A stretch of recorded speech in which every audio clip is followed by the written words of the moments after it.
Der Koran spricht an mehreren Stellen davon, dass es 7 Himmel gibt. Einige Apologeten im Internet glauben, dass, wenn von 7 Himmeln gesprochen wird, die 7 Schichten der Erdatmosphäre gemeint sind. Das sehen sie als ein wissenschaftliches Wunder des Korans an. Diese Theorie basiert auf 3 Annahmen, die wir uns jetzt genauer ansehen.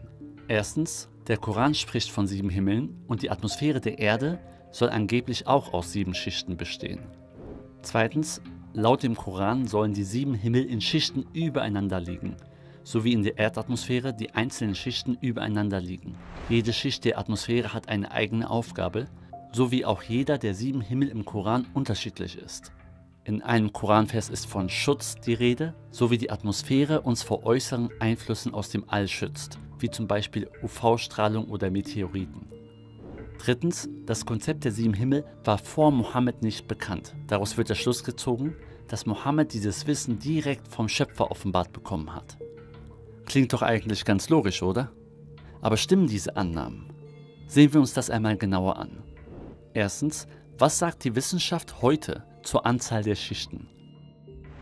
In der Erdatmosphäre unterscheidet man in der Regel folgende Schichten: die Troposphäre, die Stratosphäre, die Mesosphäre, die Thermosphäre und darüber noch die Exosphäre, wobei man sich streiten könnte, ob die Exosphäre noch zur Atmosphäre gezählt wird oder nicht. Dazwischen gibt es noch Übergangsschichten, nämlich die Tropopause, die Stratopause, die Mesopause. Man kann die, wie gerade gesagt, als Übergangsschicht betrachten oder als Grenzschicht, die jeweils darunterliegende atmosphärische Schicht abschließt. Wenn man also fragt, wie viele Schichten hat denn die Atmosphäre, dann kommt man auf mindestens 4 Schichten, mit der Exosphäre auf 5 Schichten. Die Troposphäre könnte man noch weiter unterteilen in die atmosphärische Grenzschicht und die darüber liegende Freiatmosphäre. Und die Grenzschicht könnte man weiter unterteilen in die Brandl-Schicht und die Ekman-Schicht. Man käme also auf mindestens 5, sagen wir mal bis zu 11 Schichten, je nachdem, wie man das zählt. Die Wissenschaft hat also in der bisherigen Forschung bis zu 11 Schichten ausgemacht, die die Atmosphäre bilden. Das widerspricht dem Konzept von 7 Schichten.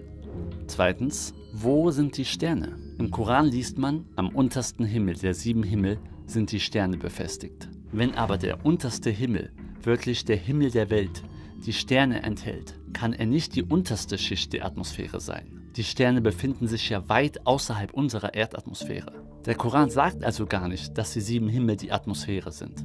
In der Auslegung des Korans gibt es natürlich auch alternative Deutungen. Die 7 Himmel sind eventuell 7 Universen. Alles in unserem Universum ist dann der erste Himmel. Das sind dann aber auch keine wissenschaftlichen Wunder. Drittens, wer war der Erste? Der Koran ist nicht der einzige Text seiner Zeit, der von 7 Himmeln in Schichten spricht. Im Gegenteil. In der Zeit Mohammeds war das Konzept von 7 Himmeln weit verbreitet. Das war das bekannte Weltbild, auch auf der arabischen Halbinsel, entwickelt von griechischen Philosophen. Hierbei sind besonders die Schriften von Aristoteles und Ptolemaios zu nennen. Sie lebten viele Jahrhunderte vor Mohammed. Griechisches Denken war damals der Standard der Wissenschaft. Die Texte griechischer Philosophen waren im Mittelmeerraum und im Nahen Osten weit verbreitet.